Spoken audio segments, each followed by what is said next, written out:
Hello दोस्तों, presenting terminator part 1।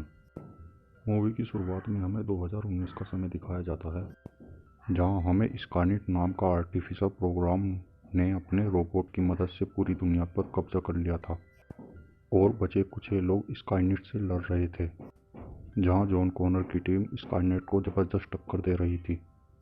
फिर हमें दिखाया जाता है कि एक टर्मिनेटर टाइम ट्रैवल से सन 1984 में आता है, जिसका नाम T-800 था। स्काईनेट का प्लान होता है कि फ्यूचर में जाके जॉन कॉनर की मां को जान से मार डाले, जिससे जॉन कॉनर आने वाले टाइम में जंग ना छेड़े। स्काईनेट का प्लान इंसानों को पता लग जाता है और वे फ्यूचर से एक सोल्जर को टाइम ट्रेवल करके सन 1984 में भेजते हैं, जहां पर T-800 आया था। T-800 वो मशीन है जो इंसानों को मारने के लिए बनाई जाती है। हम देखते हैं फ्यूचर से एक सोल्जर आता है जिसका नाम क्लार्क होता है, जो सैना कॉनर की मदद करने के लिए फ्यूचर से आया था। वो सोल्जर एक आम इंसान होता है जो नॉर्मल इंसानों की तरह था। ना तो वो कोई टर्मिनेटर था और ना ही कोई उस पर पावरफुल वेपन था, वो सिर्फ नंगा ही आया था। क्लार्क भी सैना कॉनर को ढूंढने के लिए शहर की तरफ निकल पड़ता है।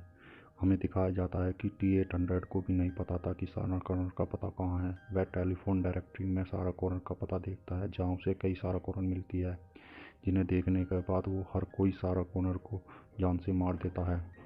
जहाँ पर हम देखते हैं कि T-800 सारा कॉर्नर के पास भी पहुँच जाता है। वह उसे ख़त्म करने वाला होता है। इससे पहले क्लार्क वहाँ पर आकर सारा कॉर्नर को अपने साथ ले जाता है।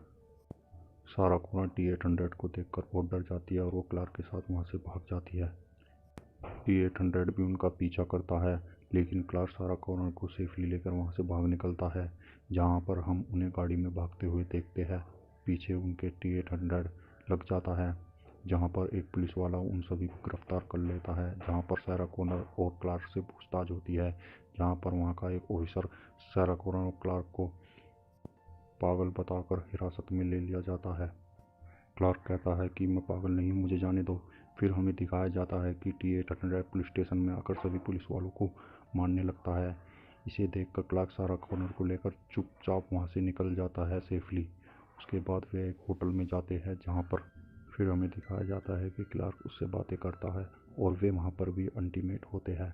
उसके बाद हमें दिखाया जाता है कि T-800 टर्मिनेटर उन्हें ढूंढ लेता है, पर क्लार्क सारा कॉर्नर को लेकर वहाँ से गाड़ी में भागने लगता है।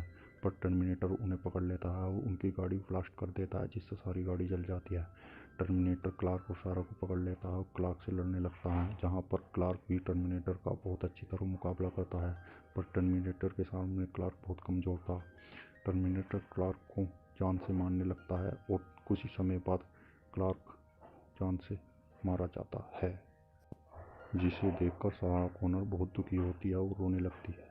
वह गुस्से में टर्मिनेटर से लड़ने लगती है और टर्मिनेटर उसकी तरफ उसे मारने के लिए बढ़ता है, पर सारा कॉनर अपनी हिम्मत से टर्मिनेटर के साथ बहुत मुकाबला करती है और उसे हाइड्रोलिक मशीन के नीचे दबा देती है, जिससे टर्मिनेटर वहीं डिस्ट्रॉयड हो जाता है। पर टर्मिनेटर का एक हाथ सारा कॉनर की गर्दन पर आ जाता है, पर वह उससे बच जाती है और टर्मिनेटर वहाँ पर डाउन और डिस्ट्रॉयड हो जाता है, जिससे सारा कॉनर की जान बच जाती है। फिर हमें दिखाया जाता है कि सारा कॉनर कि वह एक पेट्रोल पंप पे है और वह एक प्रेग्नेंट लेडी हो चुकी है, जिसका बच्चा हमें दिखाया जाता है कि क्लार्क होता है, क्योंकि वह होटल में अल्टीमेट हुए थे, जिसके बारे में मैंने आपको मूवी में बीच में बताया था। और कहानी यहाँ पर ही ख़त्म होती है। दोस्तों, please subscribe and support me please.